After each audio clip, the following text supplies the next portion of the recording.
Thank you so much for being here and welcome. The chat was going so fast that I saw Philadelphia, I saw San Francisco, I saw Atlanta. I'm Kimberly, and I am zooming in from Hampton Roads, Virginia, where we just got a dusting of snow today. I hope you're warm and cozy wherever you are. Thank you so much for being here for our special kickoff for Solidarity in Action 2026, Building Power That Lasts. Today we're here with our special guest, Barbara Arnwine, the president and founder of the Transformative Justice Coalition, for also a special Black History Month presentation where we'll talk about systems of power, lessons from those who came before us.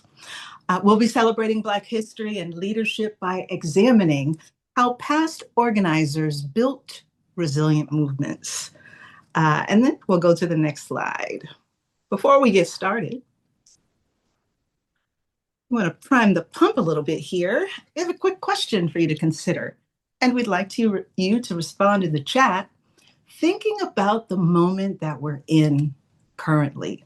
We're on a constant alert, holding our breath, hoping that our systems don't fail.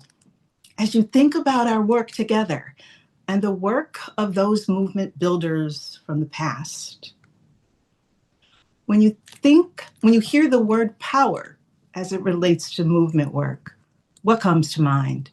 Go ahead and answer that question in the chat, and we'll come back to your responses in just a moment. Again, the question is, when you hear the word power in movement work, what comes to mind?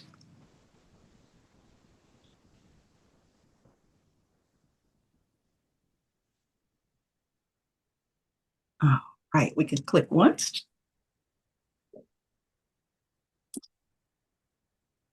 Jody, you can click twice and go to the next slide while people are responding.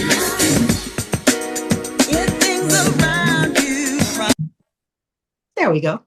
Let's go through a quick agenda review for today, and then we'll come back and look at some of your responses. We just want to give you a chance to chew on that question for a minute.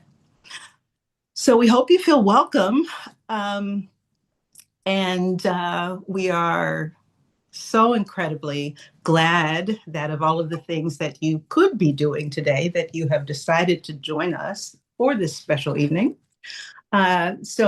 We will next go over a series overview and talk about the Solidarity in Action 2026 series, very special series that I'm very excited about this year.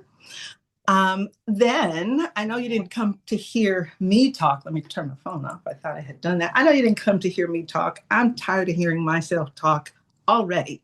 I'm going to turn it over to our co-executive director, Leah Greenberg, who will in turn introduce you to our speaker. We will have a bit of time after their conversation for you to ask questions in our Q&A section.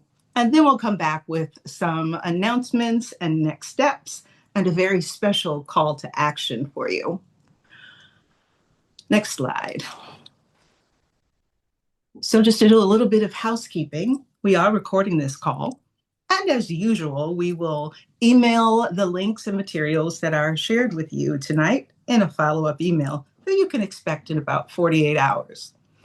One of the most popular questions that we get all month long is, will this call be recorded?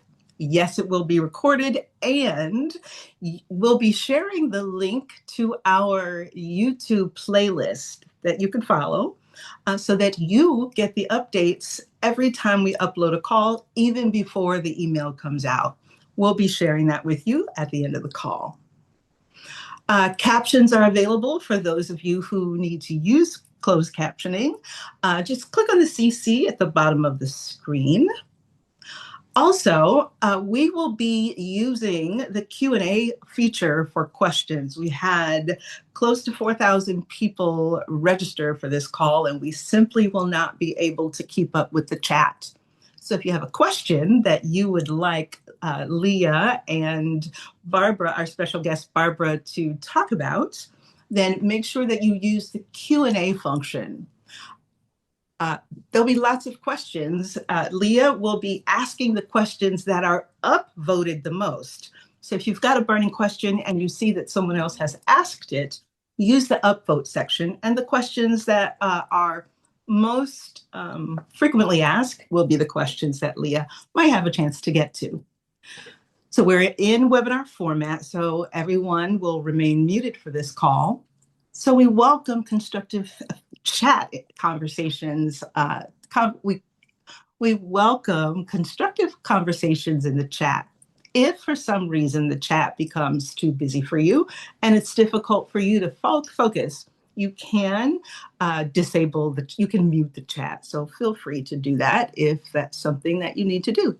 Next slide.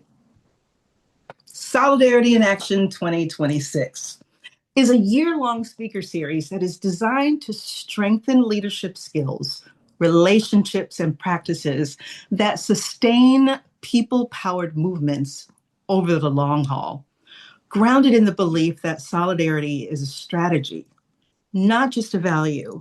The series centers on the leadership of communities most impacted by injustice, while offering practical tools for accountable allyship, ethical outreach, mutual aid, narrative change, and collective care. Each session connects historical insight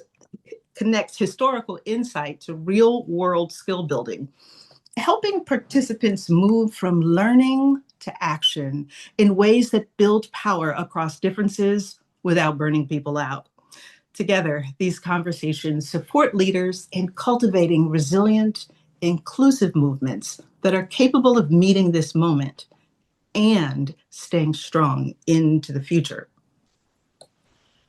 Next slide. At its core, the 2026 series is all about how movements build, share, and sustain power, not through urgency, not through hero leadership, but through solidarity that is ethical, accountable, and resilient.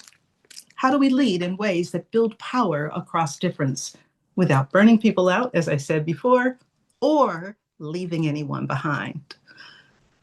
Across Black leadership, trans, immigrant, LGBTQ, and youth leadership, we seek to reframe leadership away from charisma or position and towards practice, accountability, and community trust.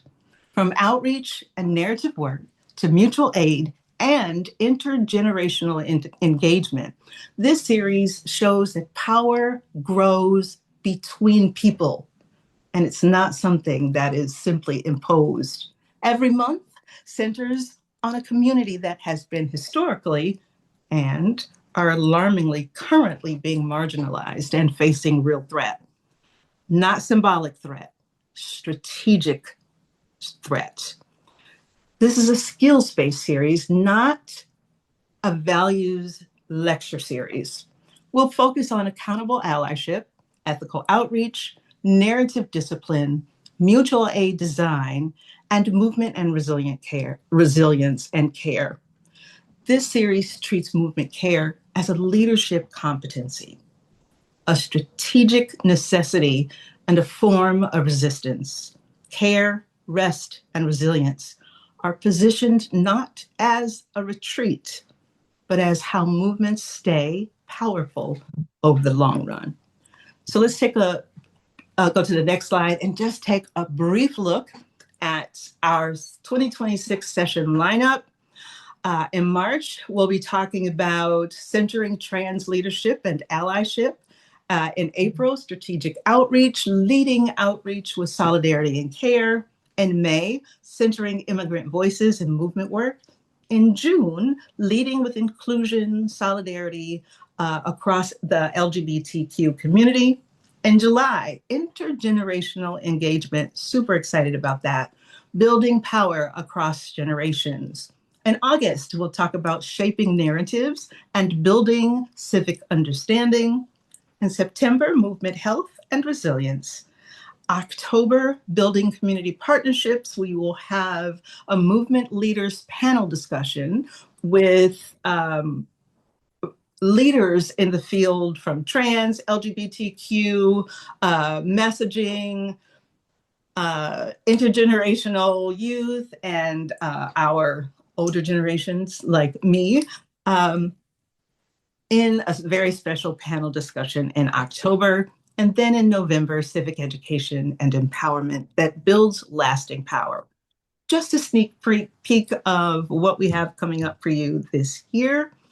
And if you have questions, we will be able to come back and answer some questions at the end. But now I am very pleased to turn it over to our co-executive director, Leah, who will be introducing our special guest to you.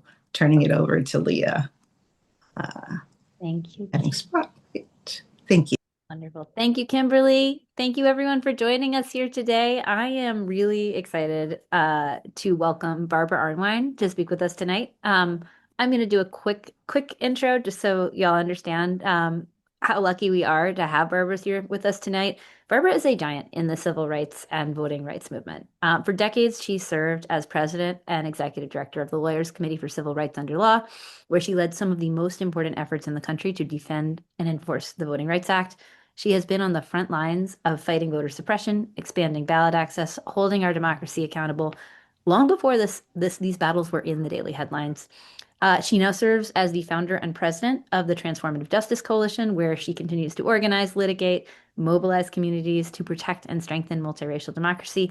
Many of us in the audience will know TJC and Barbara's work from the annual John Lewis Good Trouble Lives On actions, which I know a bunch of us have been part of in years past. I really got to know Barbara first during the 2021 to 2022 fight for voting rights and structural democracy reform. And what really struck me then was how powerfully she brings together the legal, the advocacy, and the grassroots strategies, and how powerfully she bridges history and the present, right? Grounding today's fights in the lessons, the discipline, the moral clarity of the civil rights movement and the strategy of the civil rights movement. So we are really lucky to be here and to learn from her wisdom tonight. So please join me in welcoming Barbara. Hi, Barbara. Hi, it's good to be here. And thank you, Leah, for having me. And thank you, Kimberly, and everyone who's put this program together. Really glad to be here on the 100th anniversary of Black History Month. 100th anniversary of Black History Month. Incredible. Well, let me open with something that is very much on, I know, both of our minds right now. We're in a window when a lot of the very hard fought victories of the civil rights movement are under attack.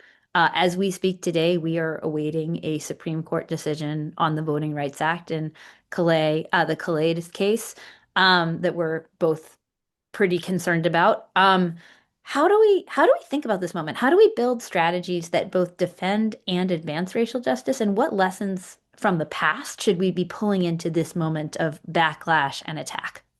You know, there's a famous story that Reverend Barber likes to tell. I like to tell. A lot of people like to tell. And it's no accident that those of us who are deeply engaged in movement go to this story. It's Frederick Douglass, and it is Sojourner Truth. Dred Scott has just been decided, saying that Black people have no rights to which a white man is bound to respect, that we're not citizens of the U.S., that we have no rights, that the Constitution doesn't apply to us. And Frederick Douglass is so shocked and so angry at this meeting that's called immediately in its aftermath. And he is just ranting about how horrible this decision is and how terrible it is, and all that they have fought for all these years as abolitionists is about to be wiped out. And Sojourner Truth pulls herself up to her full height and she says, "Frederick." And he looks and she says, "Frederick, I'm talking to you." He says, "Yes." She says, "Is God dead?" And he looks at her, and they say it takes him a couple minutes. And he then responds, "No, God is not dead." But he says, "But slavery will end in blood and will end in a civil war. He predicts it. And it's just a reminder to us that even in the darkest moments, when we know what the battle's going to have to be, how hard fought it's going to have to be, when people have just slapped us down, literally, and told us that we're nothing, that we rise up in those moments. That's the moments where we take to heart everything that we are and we bring it forward and we say, you don't define me, I define me. You don't define this country's history. We, the people, will define this country's history. You can't stop us because we are unstoppable as long as we have vision, as long as we have heart, as long as we have determination.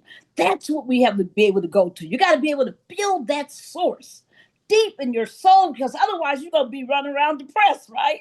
And angry and lost and directionless. But we get direction and inspiration and fuel and power from that belief that we can, in fact, win. And we did win that battle. And it's interesting because Sojourner and Frederick were extremely tight. That was not the only one. And that's another thing I think people forget, is that nobody does it by themselves. You know, Sojourner and Harriet talked all the time, Harriet Tubman, whenever they would see each other. Frederick Douglass and Harriet talked all the time. They talked with so many other leaders that people don't even know their names, that they relied upon for advice, counsel.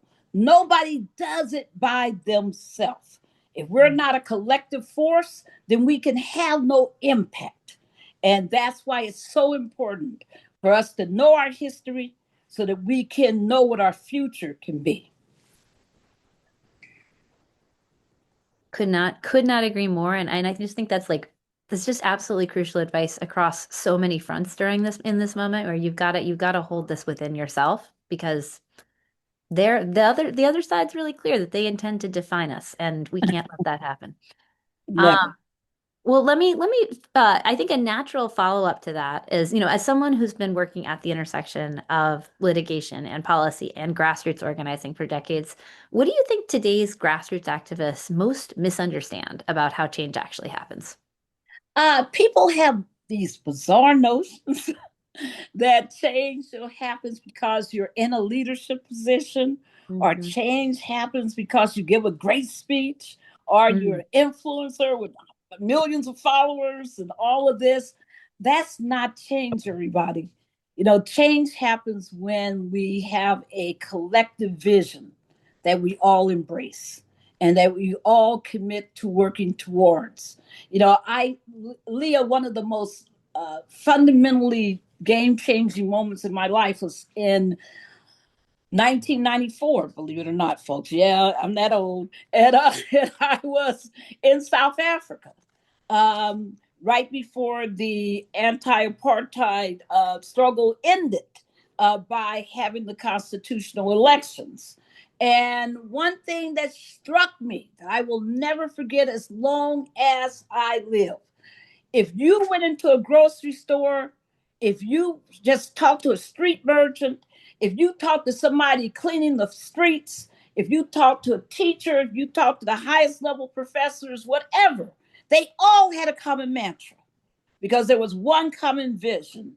And that vision is that we're building a democratic, non-sexist, did you hear me? Non-sexist and non-racist democracy. They had, and anybody could tell you that. It wasn't somehow, they had to go and study, they all knew that that was their goal. That's what they wanted to achieve. And until we have that kind of commonality of vision, then we also, are not able to fight as united. So what I always love to say is that as we're in this fight today, that we're fighting for an inclusive, representative, just multiracial democracy. That means inclusive means that it's everybody, right? Those of us who are poor, those of us who are rural, those of us who are workers, those of us who are committed to non-sexism. That's what we gotta all have a common, and ableist, viewpoints, who are LGBTQIA inclusive, who understand, as Jesse Jackson said in 1984, people, please go and watch his speech. His 1984 convention speech at the Democratic Convention, where he says we're all a quilt, but nobody's patch is what? Big enough to win by themselves. That it takes bringing all those patches together in a common thread and building the kind of unity that can transform America. That's where we come from. That's where we have to, I would argue, center, our souls, or we can go to what I love, my John Lewis, right? And John Lewis said, when you see something that is not right, not fair, not just, you have to speak up. You have to say something. You have to do something. That we're strongest when we work together across. I just want to remind all of us that we're strongest when we work across our intersections. Not to say mine is the best, mine's the most important. No. We can't get there alone. We get there when we really respect and embrace everybody's struggles and understands that America has to be fundamentally restructured to make it the society that we all need. That is such a powerful point, and I think hits on a real tension that a lot of us feel in our work, which is that I think there's sometimes a reflexive tendency to frame things as saving democracy, which doesn't really capture what we're trying to do, right? We're pushing for something that we have never actually had, right? And like it's not about going back to an era where things were right, although obviously we would like a lot of the protections that are being systematically attacked back. It is about pushing forward to a genuinely inclusive, representative, multiracial democracy. You got it. I've got it. I'm putting it on my right. And it's just and we just gotta really, if we don't get up every morning saying, what can I do? And if we also don't have the ability to look at somebody else's circumstance and say, I'm going to embrace and support you. And if we can't have that expansiveness of heart, that expansiveness of vision and of action, then we get stuck. We get mired down. And we don't understand why we're not moving forward. Yeah. We're not moving forward because we have our visions too myopic. We got to have a large vision, and as Jesse Jackson taught us, a large heart, because it takes a whole lot of heart to do this work. Because this is not an easy struggle, people. It's hard struggle, and to get to where we got to go, it means that you give up sometimes. I'm always surprised by how hard it is to convince people that you got to share leadership, that leadership is not one singular individual, that shared leadership is the most powerful leadership, collective leadership is the most powerful leadership. And it's hard to get people to understand, well, I've been in this position, I've been the leader. Well, honey, it may be time for somebody else, bring somebody else along. Be an Ella Baker. Ella Baker, most of you don't know her name but you know what she did. She built SNCC, the Student Nonviolent Coordinating Committee, which produced John Lewis, which produced Hosea Williams, which produced all these amazing people. She was a leader developer, a leader builder. She wasn't about herself. She wasn't promoting herself, her name, her image, her reach, her scope. She was about movement building and putting into positions all these amazing people she saw.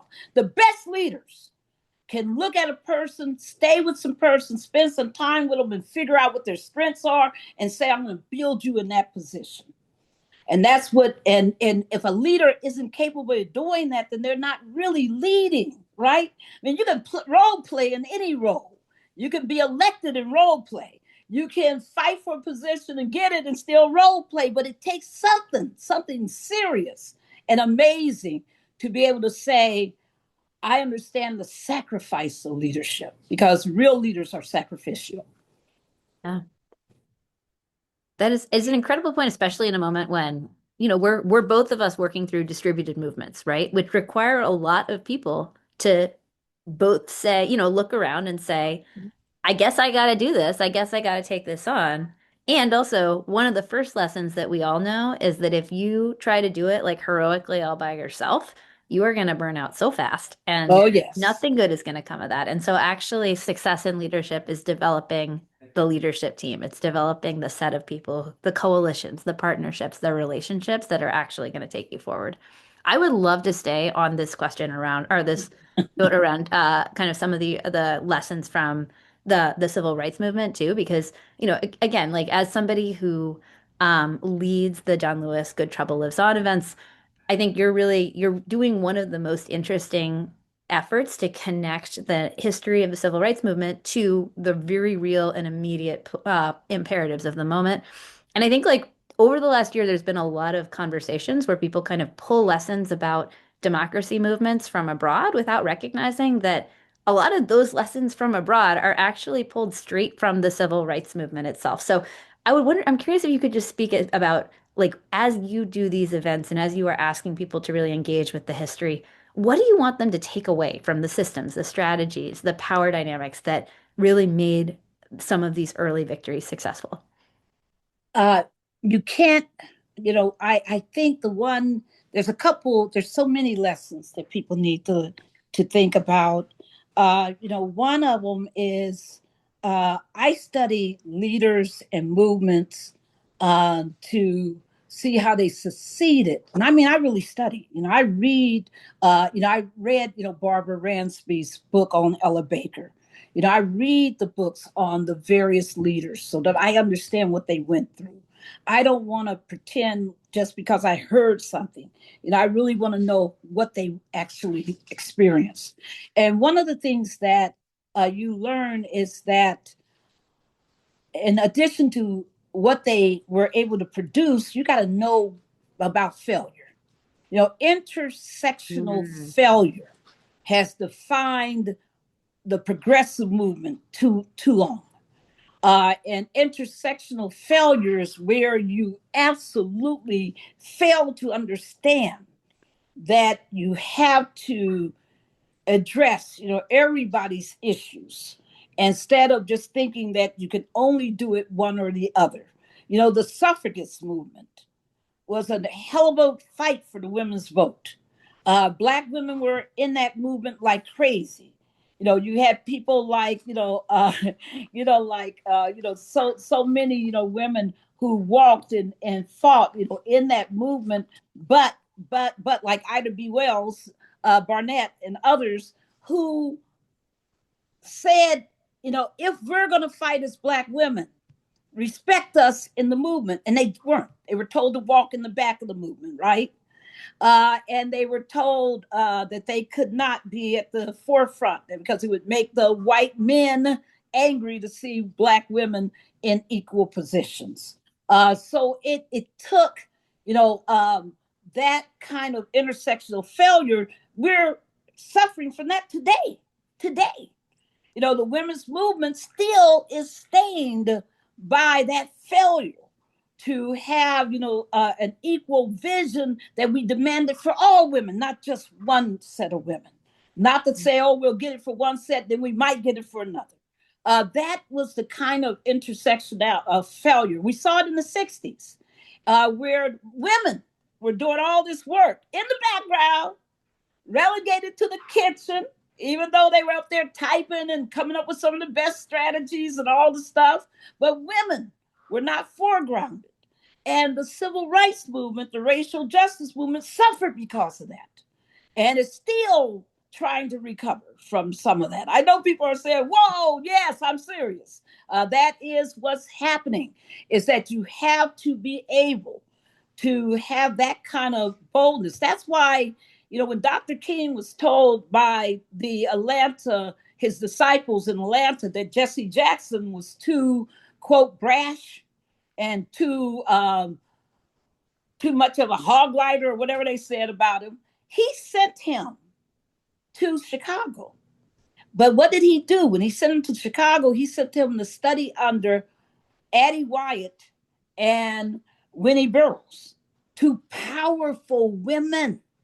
And it's no accident that when you see a Mignon Moore, when you see, Donna Brazile, when you see, the Alexis Herman, when you see all of these powerful Black women, he helped to build them because he understood why that was critical. And I think sometimes, if we don't understand intersectional failure, then we don't know how to be intersectionally successful. And I just, and one other thing I just always have to yell out at the top of my head all the time is the word intentional. Intentionality is critical. The criticality of intentionality, you can't get around it. You got to say, I'm going to build a multiracial movement. That means I know I got to have a multiracial front. I got to have everybody involved in the decision making, in the power, building. I can't just talk it. I can't be speaking for them. I got to make sure the impacted people are on the front line, directing what's happening. I mean, you have to be intentional. And I think too many people are sloppy, with this. They're not intentional enough. But that's, and you can go through, like, one thing Reverend Lennox Sherwood always talks about is this: it's easy to build a moment. It's hard to build a movement. And to build a movement, you got to really be thinking about whatever I'm doing, what am I building? What is it towards? And if it's not towards the ultimate cause, the ultimate vision, the ultimate mission, then I've been diverted the wrong way. Mm-hmm. Yep. That is real. So intersectional failure, intentional building, Yes. and what are we building towards? Exactly. Yes. And I just want to lift up that I'm seeing a lot of requests in the chat for your reading list. So we'll pin that for later in the call. But yes. But I can also co-sign the Barbara Ransby book on Ella Baker. It's awesome. You're gonna read, well, I don't know if you're gonna read 5 books, but if you should read that. That's a powerful one. Well, so let me pull back to a little bit to some of your own earlier major actions. You were very involved in the Civil Rights Act of 1991, the Voting Rights Act reauthorizations. A lot of the wins here were, the result of like very extended campaigning, planning, and execution. What organizing conditions and strategies do you think made those victories possible, and what should we be pulling forward from those? You have to build infrastructure. Right. People forget that the 1963 March on Washington just didn't happen. They just didn't put out a call and say, come. Somebody had to recruit the folks, had to get those buses, had to bring people, they had to get the site secured. If you don't have, some kind of real functional infrastructure, then movements don't happen. That's why Ella Baker was about building SNCC. She understood that that the voices of youth were missing from the civil rights movement, and it was critical to have those young voices on the front line. That's what I think people really miss, that they miss that the hard work that it takes to make sure that if you're putting together No Kings 3, that you actually are thinking about how am I going to do it the best way? Yeah. Who are my partners? How are we going to make this, something that people who may have just been attracted to the movement for one reason, that how we're going to make sure that it's educational and that it's fulfilling and that it's building them more fully as movement participants for the long haul. You and I have seen, and I think a lot of people listening today have seen a whole lot of short-term sprinters, and people who I just know there were people when I came up, I was like, oh my gosh, they're so powerful, they're so amazing, and they burned themselves out. They were so powerful, they were so amazing, they became disillusioned because the change wasn't happening fast enough. They became, so there's something about building movement that's just not the presence of bodies, but the service of the soul, so that everybody who is part of that understands their importance. that every single body that comes out and stands and demands justice, that every one of those people are important. I don't want them to go home feeling frustrated, unseen, unloved. We should have nothing but massive love for everybody that's in this fight, that's in this movement. You know, we have our martyrs. You know, we've lost the Keith Porters, we've lost the Alex Preddies and the Renee Goods, and you know, so many others whose names we don't even have, but they've killed, you know, at least 50 people, right, in this ICE battle. But we got to have a heart that also goes back and says, you know, that business with George Floyd was never finished. That's why we got this law enforcement that's so out of control. We got to be able to go back and say that the Emmett Till murder was not finished. That's why we still have law enforcement and we still have these private entities that think that they can just do evil. We have to go back and talk to ourselves and talk to each other with love. And I don't expect everybody to have read everything I've read, everybody to have the history that I've had, but I really love that people put themselves out there and that they say, I'm going to be a witness for justice. I'm going to bear witness, even my little cell phone. I'm going to do this thing. You know, I'm going to be out there on those front lines. I'm not going to stop. And I just love that. And, you know, and I just want us to build a movement that is capable of really reflecting that kind of love for its totality, for its members. You're getting a lot of, you're getting the emojis that express how I feel and how that lands for me. I'm gonna take us in a slightly different direction that goes with where I'm seeing a lot of the questions in the chat going.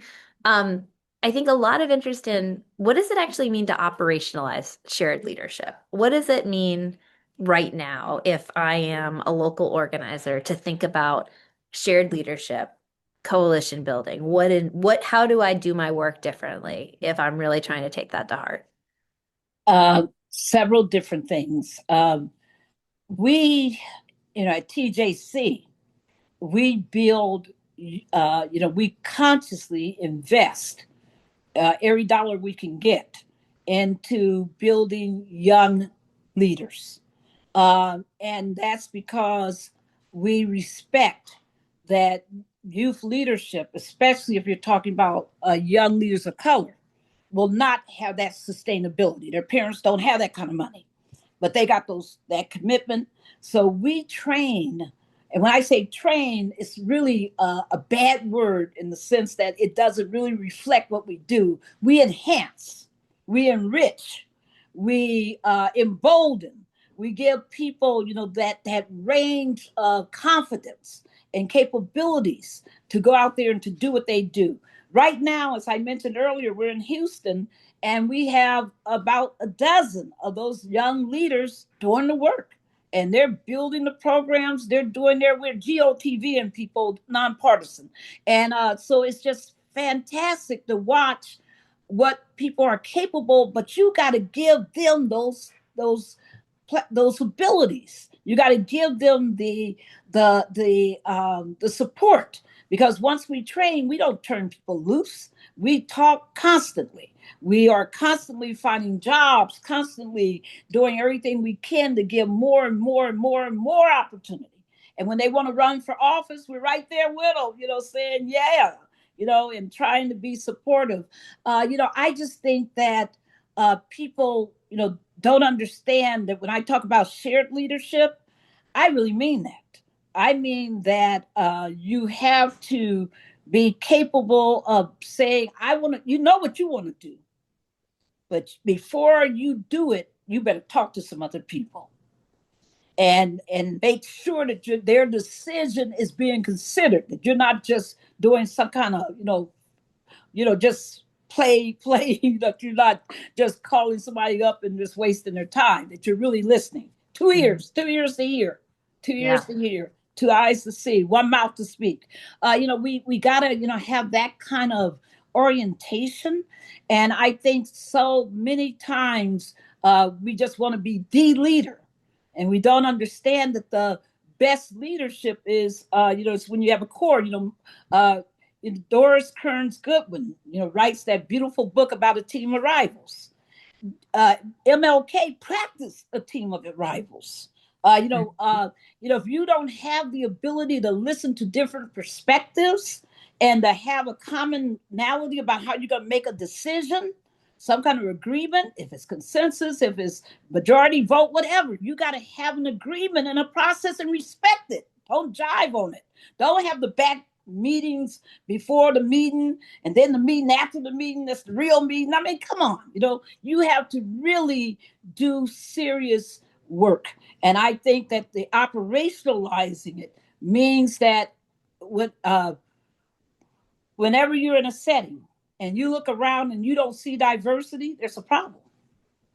There's something wrong with that setting. And I believe that. And that if you don't see women, if you don't see men, if you don't see youth, if you don't see, elderly, if you don't see people who are disabled, if you don't see, people who are transgendered and people who are, LGBTQIA, if you're not looking at all of us, and if there's something wrong with that room. And I have literally been put on boards and stuff where I've gone in and the first thing I've said is, and they've asked me, what do you want? I said, I want this room to look different in 2 years. I want, there to be more diversity here, or it's just not the room for me. I mean, people got to be honest about this. And I think too often we like, to sit up there and huff and puff a little bit and forget that it takes all of us, if you want real movement. Otherwise, you just got singular mess that can be, extinguished easily. It takes a whole lot of us to come together and say, we're going to do this together. That's why I just go crazy when I see the 70,000 in Chicago, and I see the whatever numbers who come out to do things. But I also get equally serious and happy when I see the 12 that might come out, or the 10 who come out together. But it takes, pride of multiplicity. And not just this belief that it's only about one leader. Yeah, absolutely. I would love to pick up on something that you mentioned in passing about training, because Yes. I do think, I think this is something that we can underinvest in at our own risk in the movement and struggle to land at the level of investment that we really need. And like this year, I think has been just kind of a consistent reminder of that over and over, as a lot of us have been really trying to like think about what of the toolbook that we've got, what of the playbook that we have is working and what is not, and where do we need to try and figure out new strategies, new ways of thinking, et cetera. So I'd love if you could comment just a little bit about like training as a core part of building the strategy, training as a tactic, but training as part of the strategy as well. Yes. And constant training, right? Constant training. That was one thing that Ella really believed in. And James, a lot of people don't know the man named James Lawson. You need to know him. Bob Moses, you need to know these people, because they were in the background doing all this training. James Lawson, I don't think I've ever seen him give a national speech, but he built John Lewis. He built, James Bevel. He built, all of these amazing people who were the leaders in the 60s, who, got out there and did that work. You got Ella doing her thing. You got Lawson doing his thing. You got others, also doing the training. And because as we mature in movement, things change and movements change. We're under a certain degree, Black folks have always dealt with, and so have Native Americans and Latinos. We've dealt with, a certain level of racial fascism in this country, a certain level of, dealing with it. So that in the 40s, when we were before those un-American committees, we were able to really deal with it because we had already had to deal with so much fascism in our lives. Well, this whole nation now, that's been extended to people of all races now, or Yep. throughout the country. And we got to learn from what the others have gone through already to understand how you fight back and how you do it. I think I was listening to another Jesse Jackson speech. I believe it's in the 1988 convention, where he said very powerfully that it's not about survival, it's about elevation. And we have to have that kind of a commitment. I love that. I love that.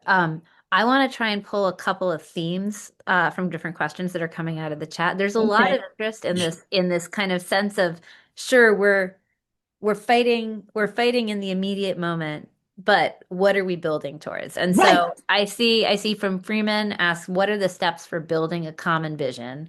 I see from Terry, what's the first step of our restructuring, and how do we all get behind that step?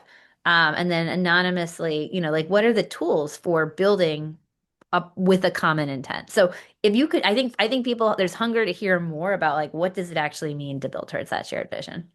Yes, I would say there's a couple things that people need to think about. One thing I've noticed in a lot of powerful leaders is that because they can't be leaders otherwise, is that they love to have deep conversations. You can't, movements among, movement with leaders requires a certain level of trust. And you don't get that trust just because you sit in a position. You don't get that trust just because you have so much money or whatever. You get that trust because you sit down with people and you talk it out. Because you're not going to agree on every strategy. Let me be very clear. I've never seen a movement where everybody agreed on the same strategy. But I've also seen movements, however, where people did agree to disagree and say, but in each of our quadrants, we're powerful. So you would have, because there's that famous, everybody's seen the movie Selma, and if you haven't, go see it. Just like go see the John Lewis documentary. But in the movement Selma, there is a really brief scene that's real about Coretta Scott King talking to Malcolm X, and there could be no further difference in philosophy that was public than the philosophy between a Dr. King and a Malcolm X. Yet, what she says in that movie is true. That she says, you do what you got to do while we do what we got to do. And that's how movements build, is that as long as we have a common vision of where we're going, and that's where we get stuck. Because some people, if it's not their way, it's what do they say, my way or the highway or whatever, my way is the only way. That's just silly. Because in an age where we are seeing technological advancements every day, we're learning to do new things all the time, new platforms all the time. We're learning and teaching ourselves. We can teach ourselves how to have more, unity, how to really work towards unity. But that doesn't happen with just, a tweet. That doesn't happen with just an email. You got to really sit down and spend time together. And you got to really converse, really put it together, really work hard at it. And I think that human factor is where people fail. They get scared of it, and they shouldn't, because respecting tactical differences is hard. Building trust, you can't earn it. I mean, you can't. People just aren't going to give it to you. You got to get out there and earn it hard by working together. And you got to just do that. I mean, Jesse. The way I got to know him, Jesse Jackson, so well was because he took me out to, he would take us, a lot of us, and just have dinners. And he would have real dinners. I ain't talking about we just eating. He would have real hard conversations, especially if he felt something was off kilter. And it was so enlightening. And I just think that, a lot of people, if you don't know the Black groups in your area, or you don't know the leaders of your NK3s in your area, you need to get to know them if you want to, really make a difference. And people got to be open to listening to change, and thinking about, if somebody raises a question, don't get upset by it. Think about it. And why did they raise that? And does it really mean that there's something in your strategy that needs to be reexamined? That's right. Well, and that's a great segue to the last question that I want to end on before I hand it back over to Kimberly, or Gracie. I think Gracie's on the call. We've spoken some about how Black leadership is celebrated in retrospect, but not in the moment. What are some actionable steps? And I think you were getting here just a minute ago. What are actionable steps organizers and groups can take right now to center and support Black leadership in their local work? Well, most people forget that when Dr. King died, when MLK died, he died the most hated man in America. Every poll showed it. He was the most hated man in America. So if you're living for likes, forget about it. If you're gonna be in real movement, you're not gonna get all them likes, because sometimes people are gonna hate you when you say the truthful things. When you say you can't shop Target or something, I'm just talking. Okay, folks, I'm just telling you what folks say, and people get mad. And they're like, well, you're trying to tell me what to do, so on and so on. But, learning how to collectivize power means sometimes you got to suffer. You can't do everything you wanted to do. You got to show up somewhere and you didn't intend to show up. You got to give up, something that you thought you could never give up. I just think that people, have to, really, really be committed. Now, Black leaders, we have most Black leaders have come through a lot of fractionalism, a lot of disrespect, a lot of unanswered questions, a lot of issues that they have, and you got to. And I would argue, instead of being reluctant to deal with that, deal with it. Listen to them. Give them the opportunity to talk to you. Don't always be trying to have a big old public platform. Talk one-on-one to people. Spend some time coming to agreements. If they say, I want to see the messaging you're going to be using for our local organizing, let them look at it, because you might be missing some of the big issues. You may not have that data center on your list of issues. You may not have the police department's, actions on your list of issues. You may not have some of the sexual harassment that's going on in the community on your issues. You may not have, other issues that you won't know about if you're not talking to people. It can't be just, this is what we've always said, what we're always going to do. You got to open yourself up and let Black leadership be leadership, not just input, not just presence, not just filler, but real leadership. And I just think that that's where, we got to, be there. And Black leaders, we have to open up ourselves, right? To say that we are willing to build new relationships, build new trust, build, let people, show us who they are. And that we have to, work also. It takes the coming together. It takes both of us, engaging each other. And I just think that if there's no engagement going on and all you're going to tell me is that you invited a Black leader to be at your event, I don't want to hear it. I'm sorry. It's a great point. I mean, I think one of the conversations that we've had is like, it's not enough to just sort of say, oh, well, we invited people, but they didn't come, right? Like, right. Actually, like, what's the relationship that you've built that makes it more than just kind of a transactional one-time conversation.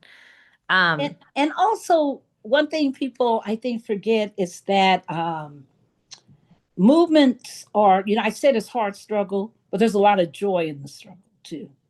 That's what I think people forget. When I talked about the love, I have so many people who I met out holding signs together, getting cold together, try to share hand warmers, all Yes. this kind of stuff.